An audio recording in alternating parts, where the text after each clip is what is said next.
Hey friends, it's Miss Nikki and my friend Joe again, and welcome back to First Kids. And we are continuing our, what are we continuing, Joe? Series on cereal. Yeah, our series on cereal. And today we have Cocoa Pebbles. And Joe, before we started the video, he said he doesn't think he's ever eaten Cocoa Pebbles. Now he's a Cocoa Puffs fan. I've seen the commercials, but that's all I've really ever done. I've never seen the boxes anywhere. So it's like kind of like Rice Krispies, but chocolatey. So that's kind of what Cocoa Pebbles are. So have you ever had Fruity Pebbles? No, I haven't. Okay, well Fruity Pebbles, I like Fruity Pebbles better than Cocoa Pebbles. Or peanut butter and cocoa pebbles. No, that would not be, I would not like that. So it's a thing. It's a thing. So we are talking about transformation today. Now transformation is a big word. So how would you define transformation, Joe? Like one thing changes to another thing. One thing changes to another thing. And so here we've got a chocolate cereal, I've got chocolate syrup, and I've got chocolate milk. So when I put these two together, oh, not regular chocolate milk, you're right, it's just regular milk. And so, what do you think I'm trying, I was saying chocolate. So what do you think I could transform this white milk into? Chocolate milk. Chocolate milk. I could transform it into chocolate milk. Is there another way to get chocolate milk with what we have right here?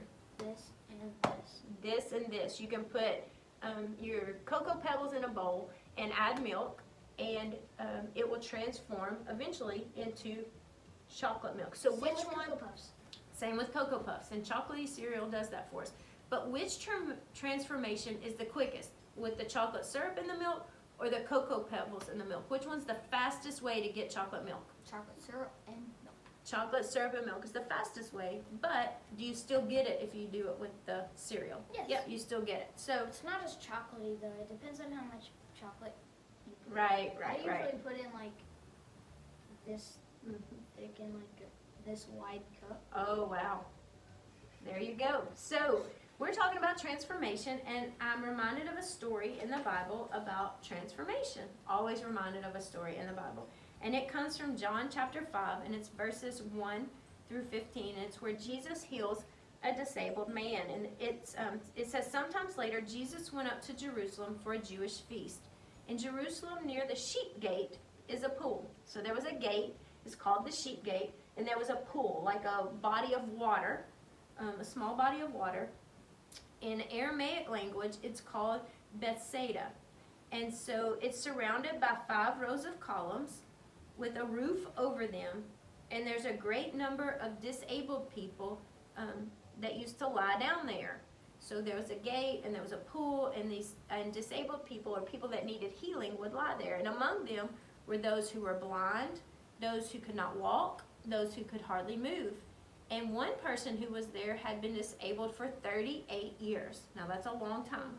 And Jesus was there, and he saw him lying there, and he knew that the man had been in that condition for a long time. So he asked him, "Do you want to get well?" "Sir," the disabled man replied, "I have no one to help me into the pool. When the angel stirs the water, I try to get in, but someone else always goes down ahead of me." So they said, like whenever the pool would ripple, it would be an angel stirring it. Yeah, it'd be like an angel stirring the water, and they thought the first person to get into the water would be what? Healed. Would be healed. And so the man couldn't walk, so somebody always beat him into the water. And so then Jesus said to him, "Get up, pick up your mat, and walk." At once, the man was healed. It was an instant transformation. Here's the transformation. He picked up his mat and walked. The day this happened was a Sabbath, so the Jews said to the man who had been healed, "It is the Sabbath. The law does not allow you to carry your mat." They couldn't do any work on the Sabbath, and he had picked up his mat, and they considered that work.